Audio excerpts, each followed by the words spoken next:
emisor es el origen del mensaje, quien desea contactarse con un determinado receptor.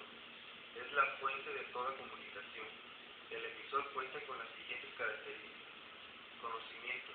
Es todo lo que el emisor sabe, incluidas las inquietudes culturales, el ámbito comunitario donde se mueve y sus gustos personales.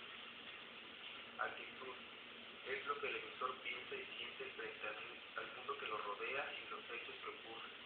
Esta actitud hará que el emisor adopte según las circunstancias. Incluye también el propósito o fin del mensaje. Código. Conjunto de signos de cualquier naturaleza que tiene significado para el emisor y receptor. Es lo que da sentido al mensaje. Pasamos ahora a un nuevo elemento, el mensaje.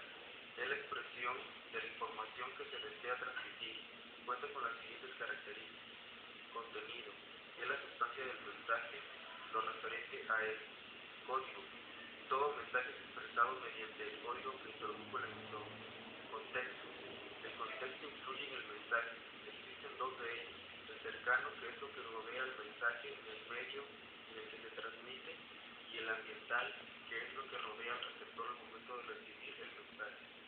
Otro elemento importante es el canal. Es la vía por la cual circula el mensaje desde el emisor hasta el receptor.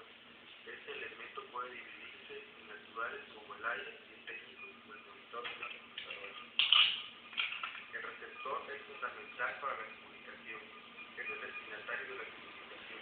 Generalmente personas elegidas por el emisor o que acuden a él real o supuestamente interesadas en el mensaje. Al igual que el emisor cuenta con actitudes, conocimientos y códigos.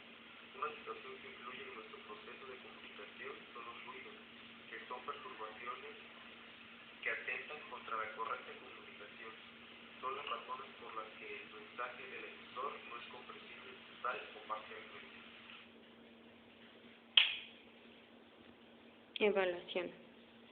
La evaluación se va a llevar a cabo por medio de un collage, en el cual se van a evaluar los criterios de creatividad, tiempo y coherencia.